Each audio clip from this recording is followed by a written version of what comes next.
ठाणे महापालिका कर्मचाऱ्यांना 7वा वेतन आयोग लागू व्हावा या मागणीचा सततचा पाठपुरावा करणारे भाजपाचे आमदार संजय केळकर यांना कर्मचाऱ्यांनी जाहीर त्यांचा सत्कार केला। केळकर यांनी ठाणे महानगरपालिका कर्मचाऱ्यांचा 7वा वेतन आयोग लागू करण्यासाठी वेळोवेळी पाठपुरावा करून हा प्रश्न मार्गी लावलाय।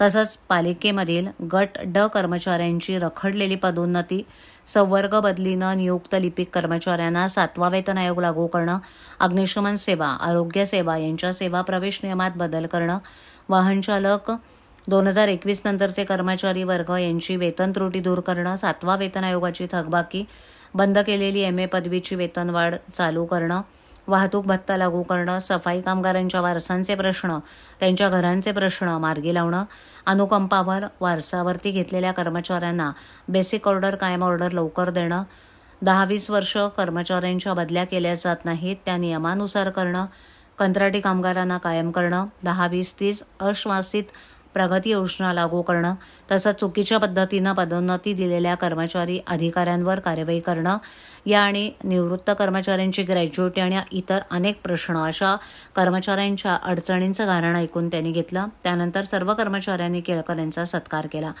कामगारांवरील अन्याय यापुढेही खपून घेतला जाणार नाही।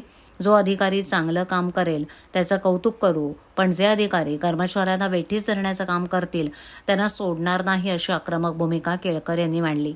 कामगार नेता म्हणून नाही तर कामगार मित्र म्हणून सदैव कामगारांच्या मी पाठीशी आहे असंही त्यांनी यावेळेला सांगितलं।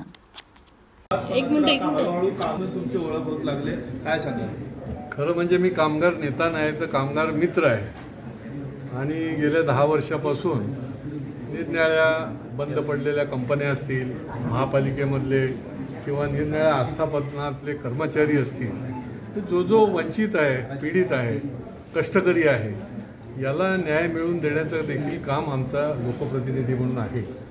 आणि त्याच्यामुळे आज या महापालिकेच्या कर्मचाऱ्यांनी या ठिकाणी माझा सन्मान केला, सत्कार केला।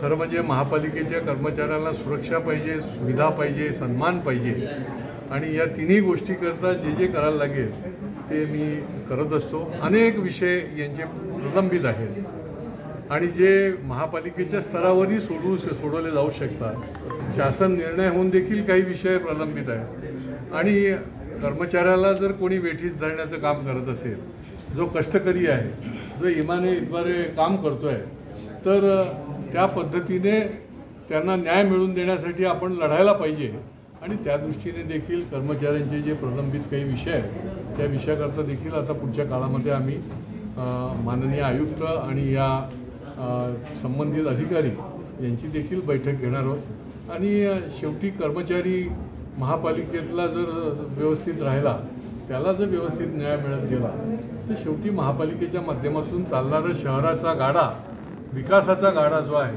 तो योग्य पद्धतीने चालू शकतो। त्याच्यामुळे हे कष्टकऱ्याचे हात पुढच्या काळामध्ये देखील मजबूत आणि भक्कम करण्याचं काम आम्ही करणार आहोत।